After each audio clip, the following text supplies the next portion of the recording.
Ya estamos grabando. La clase de hoy va a estar dedicada a aclarar algunas dudas sobre los dos primeros trabajos.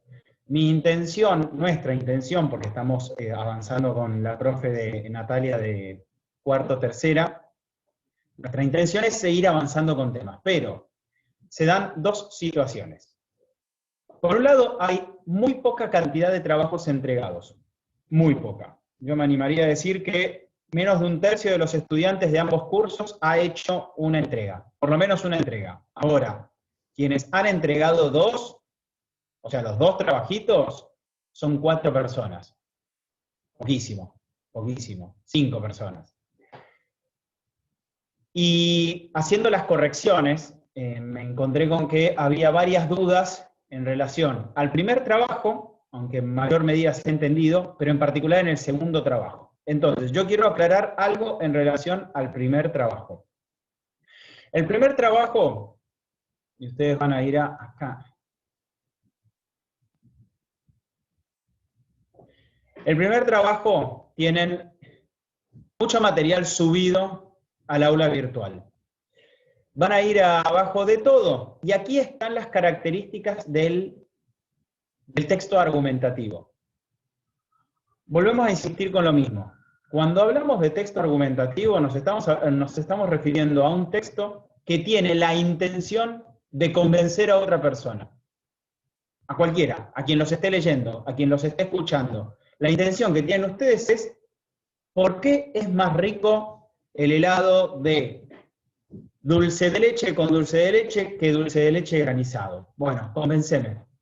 Explícame por qué. Dame razones por las cuales tengo que comprar un sabor y no el otro. Eso es un texto argumentativo. Fíjense cómo es tan sencillo algo de que ahí tienen una postura. A mí me gusta el dulce de leche con dulce de leche repostero y no me gusta el dulce de leche granizado. Entonces yo tengo que explicarte a vos por qué tenés que comprar el sabor que a mí me gusta y no el otro. ¿Cuáles son las ventajas, los beneficios? La hipótesis en ese texto, en ese breve texto argumentativo es: el dulce de leche con dulce de leche repostero es más rico que el dulce de leche granizado. Otro ejemplo: papá, mamá, yo quiero juntarme con tales personas. Con tales personas quiero llegar más tarde.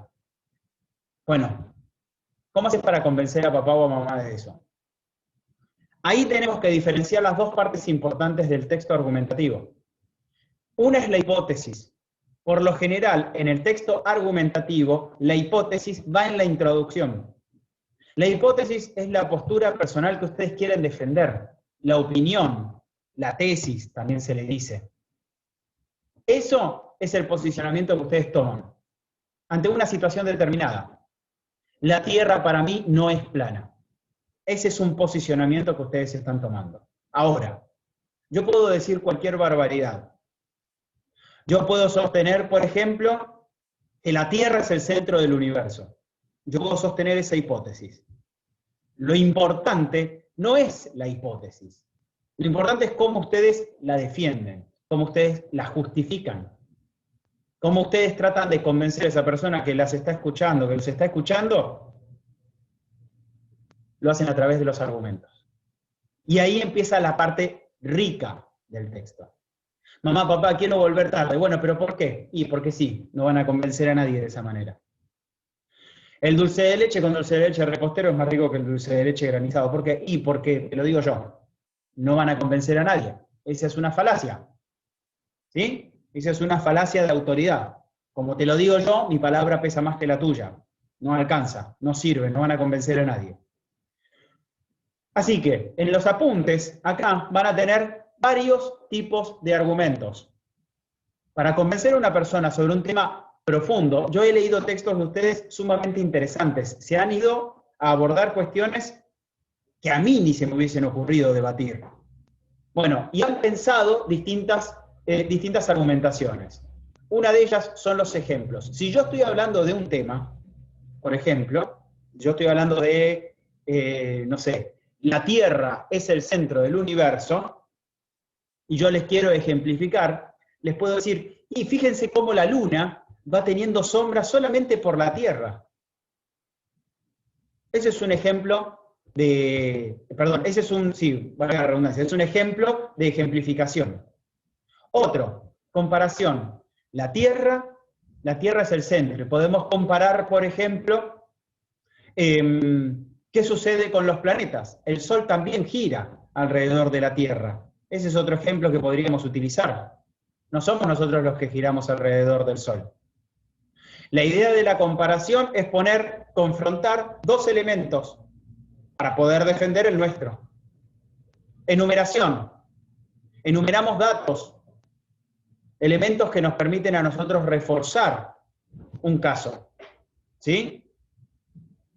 Metáforas o personificaciones. Ahí ya es un poco más complejo porque requiere jugar con un poco de lenguaje retórico, empezar a jugar con ponerle ciertas características, y la Tierra es vida. Fíjense que la Tierra es el único lugar en el mundo, en el universo que tiene vida. ¿Cómo no va a ser el centro del universo si es el centro de la vida? Subjetivemas, razonamientos lógicos, preguntas retóricas que no tienen respuesta y la idea es dejarnos pensando. Citas de autoridad, referir a un autor importante que hable sobre este tema. Citas de la voz refutada, que es recuperar frases, comentarios de algún texto y cuestionarlos. Citas del texto analizado. En nuestro caso no es porque no estamos analizando ningún texto, pero si estuviésemos, por ejemplo, comentando un cuento, podemos citar alguna parte de ese cuento para reforzar nuestra hipótesis. Y no caigan en las falacias. La falacia, acá hay muchas falacias, ¿no? Digamos, existe la falacia de falsa generalización, de falsa causa, de autoridad. En este caso, recuperamos dos que son las más comunes. Una es la ad hominem, o ataque personal. No, ese tipo que dice que no existe el centro del universo es un loquito, no tiene ni idea de lo que está hablando. Ataco a la persona, pero no a sus argumentos. El otro, ad populum. No, la gente dice que el helado de dulce de leche repostero es mucho más rico que el helado de dulce de leche granizado. No hay lugar a dudas. La gente, ¿quién sería la gente? ¿Cuántas personas son? ¿Bien? Eso es una falacia, que no tiene sustento real. Ustedes tienen que buscar argumentos que tengan sustento real. Si necesitan citar estadísticas, lo pueden hacer. Volvemos sobre el principio. Me tienen que convencer a mí. Tienen que convencer a quien los está escuchando, a quien las está leyendo. Y acá lo que se plantea también es el tema de la estructura. En un texto argumentativo clásico, porque después vamos a ver ensayo, que tiene una estructura libre, el texto argumentativo en general tiene una estructura básica de los tres actos, o de los tres momentos. Introducción. En la introducción se presenta el tema, se presenta la hipótesis, se presenta la situación que se va a plantear. En el desarrollo se plantean los argumentos. Y en la conclusión, que varias veces le suele faltar una conclusión, piensen que el inicio es importante porque capta la atención, pero el cierre también es importante porque yo ahí retomo la hipótesis, retomo las principales ideas del texto y es como un cachetazo al lector. Es como un convencete de lo que te estoy diciendo. Así es, por todo esto que yo te dije. Esa conclusión también tiene que ser potente. En varios de los textos yo me encontré con que le faltaba darle una vuelta de tuerca a esa conclusión. Hago otra aclaración importante. El texto argumentativo tiene sus partes, la hipótesis, cada argumento, contraargumentos también, que contraargumento es retomar lo que sostiene el otro para darlo vuelta y contradecirlo. Después tiene sus etapas, introducción, desarrollo, conclusión. Cuando nosotros les pedimos que escriban un texto argumentativo, arrancan por el título y desarrollan un texto dividido entre párrafos. No hace falta que pongan hipótesis 2 puntos, argumento 1, 2 puntos, porque es un texto, ¿sí? Esperen que quiero llegar a la actividad. Aquí, texto argumentativo. En la actividad, yo lo que les habíamos pedido era, elijan un tema y piensen en una hipótesis. Cuando ustedes tienen el tema y la hipótesis, ahí redactan el texto, respetando la estructura planteada, esta introducción, desarrollo y conclusión, y no se olviden de ponerle el título, ¿sí? El título es clave. Por lo general les recomiendo que el título se lo pongan cuando hayan terminado el texto. Porque muchas veces arrancamos por un lado y el texto deriva para otro y hay que cambiarle el título y nos condiciona. Cuando terminan de escribir ese texto, debajo, sintéticamente, hipótesis 2 puntos. ¿Cuál es mi hipótesis? El helado de dulce de leche con dulce de leche repostero es más rico que el helado de dulce de leche granizado. Esa es mi hipótesis. Tipos de argumentos utilizados. Acá vuelven sobre lo que yo les comentaba aquí abajo. Si utilizaron ejemplos, bueno, ejemplos, ponen 2 puntos y un caso de ejemplo. Si hicieron alguna comparación, ponen comparación, 2 puntos. Esta comparación, esta comparación. Si enumeraron, ponen 2 puntos. Y marcan, entre comillas, una parte del texto que ustedes hayan enumerado. Eso va, ese análisis que estamos conversando va al final, debajo del texto que ustedes ya escribieron y terminaron. Y el último es, que probablemente lo hayan puesto en el mismo texto de ustedes, proponer un contraargumento. Les recomiendo que lo incluyan en el texto propio. Y digan, la gente no tiene ni idea, le gusta el dulce de leche granizado, pero ¿alguien vio alguna vez comprar en un supermercado un dulce de leche con pedazos de chocolate? No existe, eso es una locura. ¿Ven? Ese es un contraargumento. Yo recupero lo que sostiene el otro y lo doy vuelta. Y cuestiono la postura porque les demuestro que es una locura. No existe en ningún lado, es un invento de las heladerías. ¿Se fue entendiendo esto? Quiero saber si alguien tiene alguna duda sobre esta cuestión del primer trabajo en relación al texto argumentativo que tienen que escribir en primer lugar y analizar después. ¿Alguien tiene alguna duda sobre este tema? Y me refiero en particular a quienes no lo entregaron y a quienes lo entregaron y todavía lo tienen que corregir. Profe, Mateo, te leo. El resto, mientras Mateo escribe, el resto, ¿alguien tiene alguna duda sobre esto? Porque esto tiene que estar terminado sí o sí, el trabajo 1 y el trabajo 2 para la semana que viene. Yo en la semana les puedo responder consultas, pero esta instancia es lo mejor. Dime, Guada, que si quieren escriban allí, yo voy leyendo las dudas que tienen. Si no, es más fácil por el micrófono, se escucha mejor. ¿Puedo hacer otro tema? Sí, por supuesto, Mateo, era lo que yo te pedía. Porque este nos ha generado muchas idas y vueltas, y me parece que es un tema que dijiste que es súper interesante, pero es muy complejo. Es bastante complejo. Entonces trata de buscar otro tema más cercano. ¿Bien? Trata de buscar algo de lo que vos sepas y puedas opinar. Guada, te escucho. ¿Ahí se escucha? Sí, ahí sí. Listo. No, que yo te lo entregué y tuve problemas en analizarlo. Sí.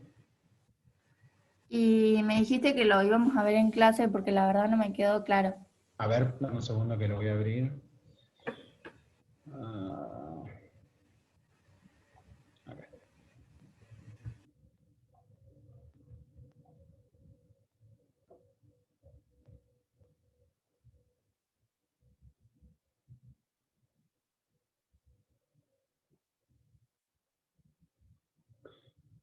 Bueno, por ejemplo, en tu caso, yo hablo del trabajo 1, no del trabajo 2. En tu caso, Guada, vos pusiste,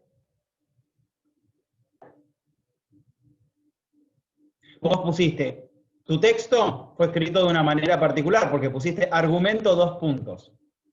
Y la hipótesis abajo, vos lo escribiste de manera desestructurada. O sea, lo que hiciste fue más que nada la parte del análisis. A ver.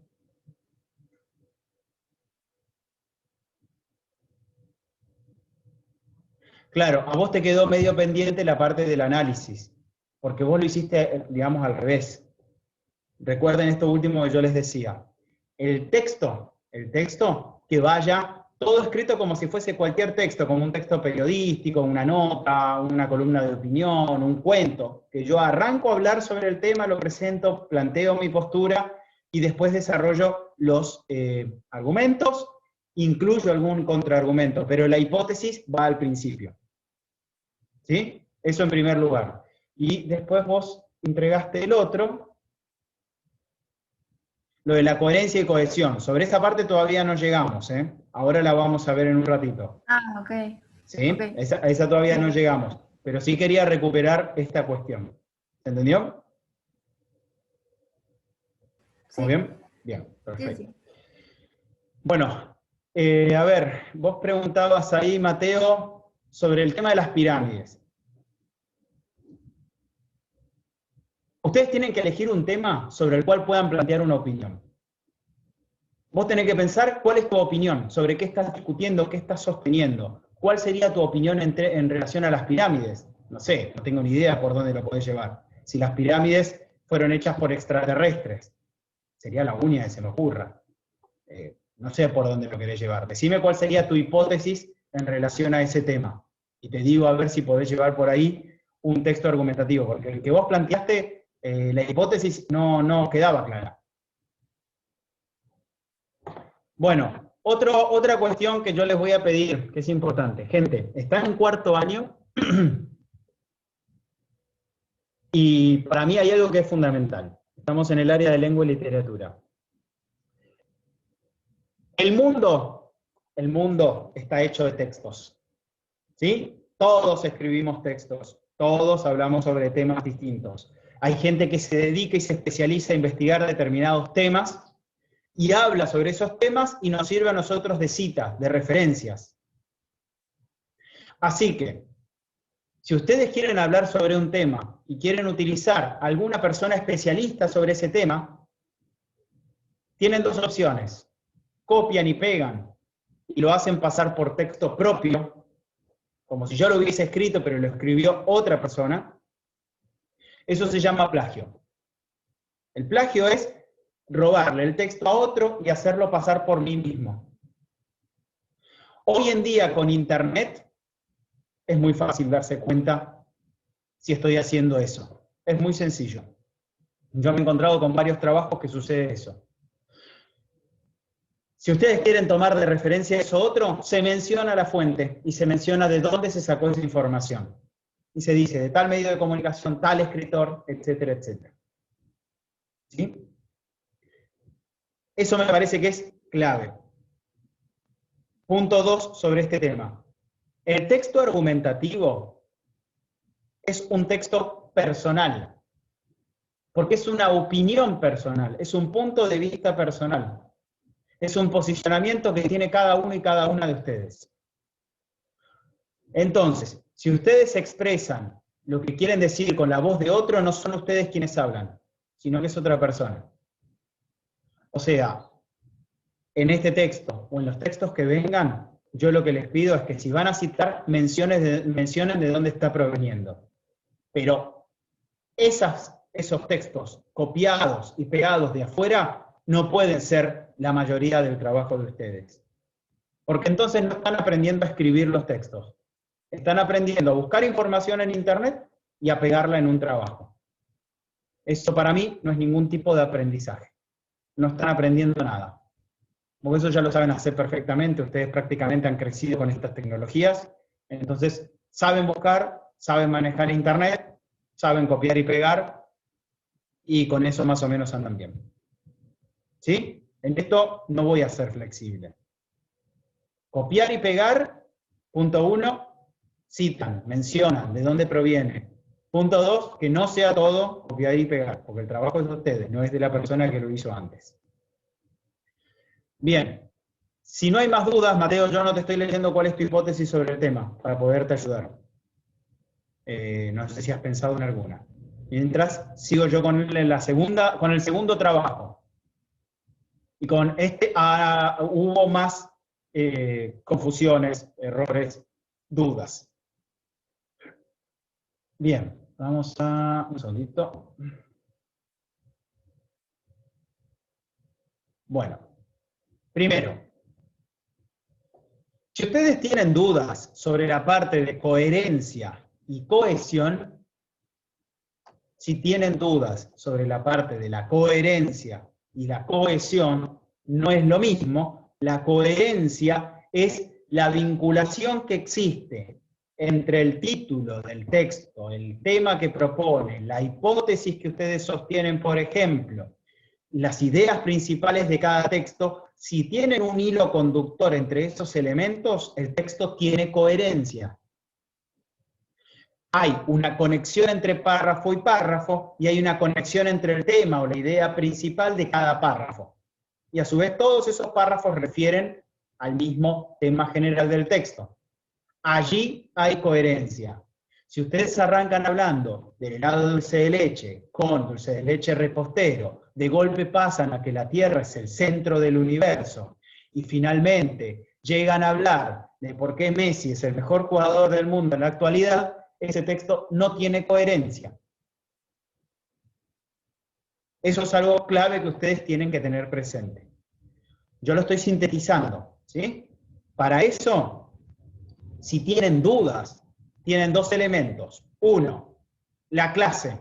Aquí, en el material de coherencia y cohesión de la clase del 27 de abril, tienen la clase virtual que grabamos en vivo y que estuvimos conversando sobre distintos elementos de coherencia y cohesión. Después tienen apuntes, que son 8 imágenes sobre coherencia y cohesión. Y la otra parte es la cohesión, que puede ser una cohesión léxica o una cohesión gramatical. Eso está desarrollado en la clase. Y a su vez, como parte de la cohesión, yo lo que dejé fue una tabla de conectores. En esta tabla de conectores es uno de los puntos que ustedes tienen que hacer en el trabajo. Y la mayoría que hizo el trabajo lo dejó pendiente. Tenemos muchos tipos de conectores con distintos ejemplos. Copulativos, disyuntivos, adversativos, distributivos, explicativos o aclaratorios, consecutivos o causales, comparativos. Acá tienen la definición de cada uno de ellos y algunos de los posibles ejemplos particulares, y los hemos ubicado. Miren, acá me doy cuenta de que me faltó una oración. Los hemos ubicado aquí en una oración determinada, para que ustedes puedan identificar cuándo es un conector disyuntivo y cuándo un adversativo, que no son lo mismo, por ejemplo.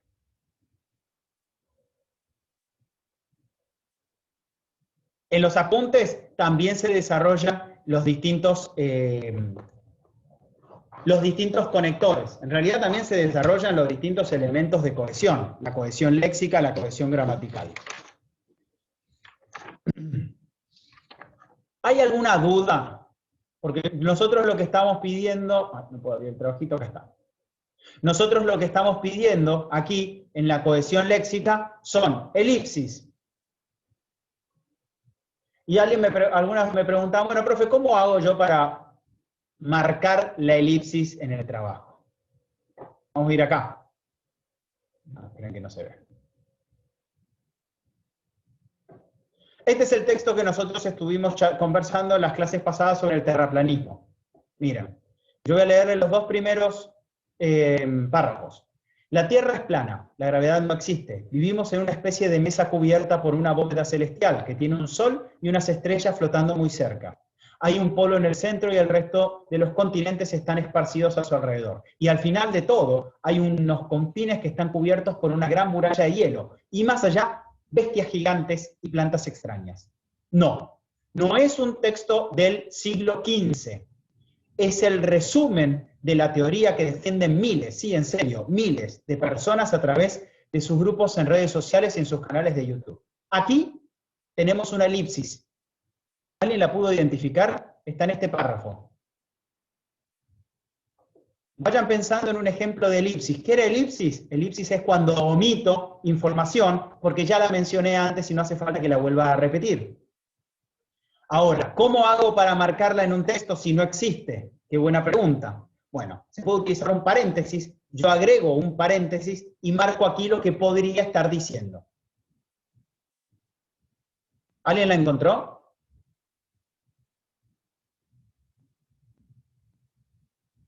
¿Nadie? Aquí tenemos la elipsis, gente.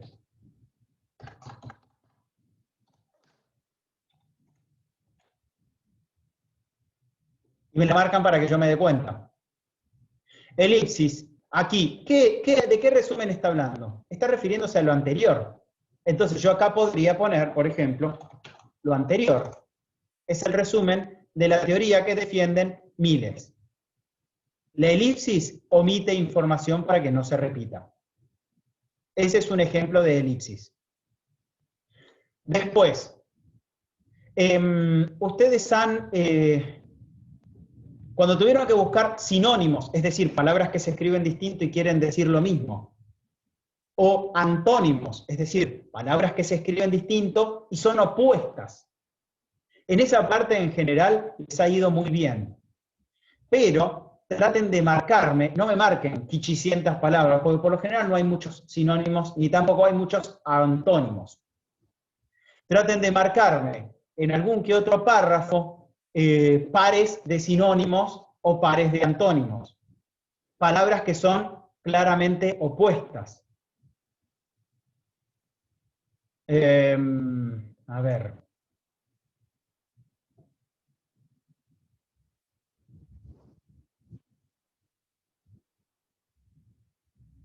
Bueno, justo ahora no estoy encontrando ningún antónimo ni ningún sinónimo. ¿Vos qué duda querías preguntar, Guada, mientras yo voy buscando aquí? ¿Qué duda te había quedado? No, lo que acabas de decir, tipo cómo marcar las cosas. Bien, perfecto.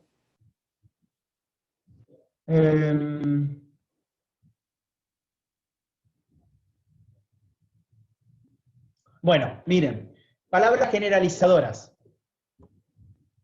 Esto también generó dudas. Las palabras generalizadoras son como paquetes de palabras que contienen distintas opciones adentro. Vuelvo con el mismo ejemplo. Los ravioles es un tipo de palabra de las pastas. O sea, si yo digo pastas, puedo decir ravioles, fideos, sorrentinos. Si yo digo deportes, puedo decir fútbol, hockey, handball, vóley. Lo mismo, si yo digo estrellas, y digo, no, esperen, acá me estoy confundiendo. Miren, acá tengo un ejemplo, en realidad no es una palabra generalizadora. Acá tenemos sinónimos. Este no es una palabra generalizadora. Esto es un sinónimo. El sol tiene un sol y unas estrellas flotando muy cerca.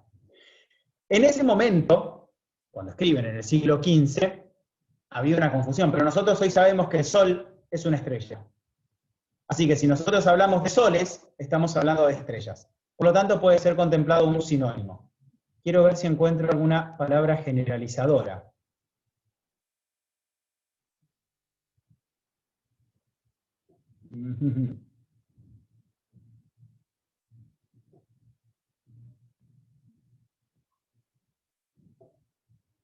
Profe, tengo una duda. Dígame.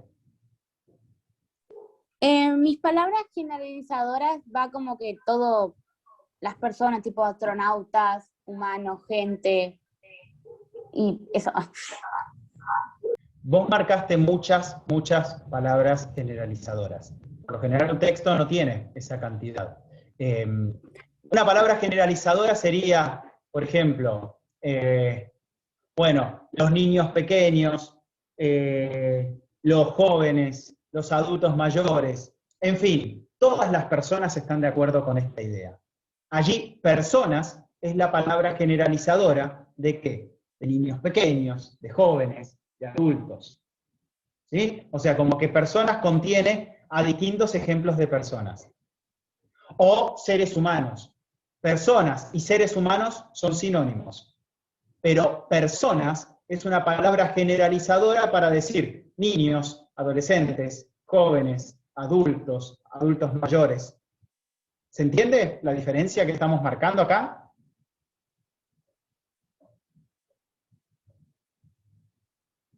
More, ¿se entendió un poquito mejor? Sí. Bien.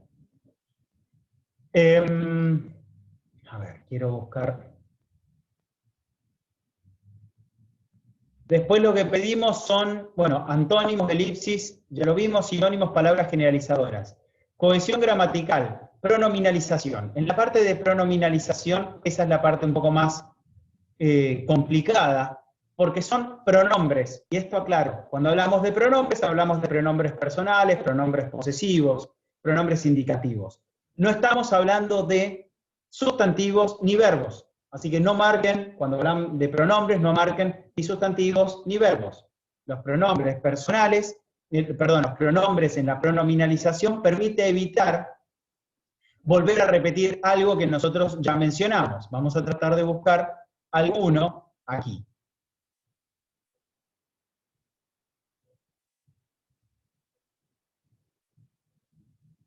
Bueno, miren, acá hay otra elipsis.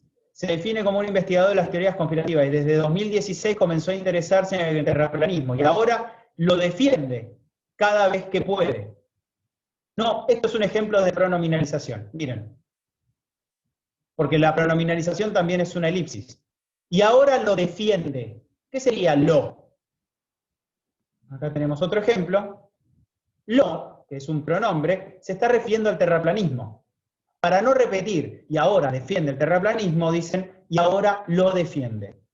Acá tenemos un pronombre que me está evitando volver a repetir terraplanismo. Este es un ejemplo de pronominalización. Y me gustaría buscar, yo lo que voy a ir marcando, miren, en la parte de los conectores es la más fácil. La cuestión es tratar de que ustedes identifiquen qué tipo de conector es. Por lo general los conectores están al principio. De hecho, yo los voy a ir marcando aquí. De hecho, por eso,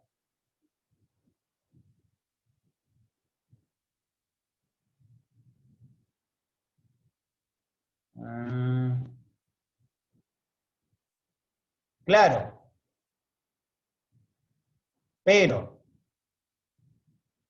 así como tampoco. Bueno, hay montones. Ustedes utilizan también. Pretendo que me marquen cada uno por separado y que lo distingan entre tipos de conectores, de acuerdo a la tablita que yo les compartí. Gente, se nos está terminando la clase. Para la semana que viene quiero que entreguen estos dos trabajos y cualquier duda me escriben por el aula virtual. ¿Sí? Nos despido porque ya se nos corta la clase. Ahora subo después la clase grabada. Que anden bien y que tengan buena semana, gente. Chao, profe. Chao. Chao, chao.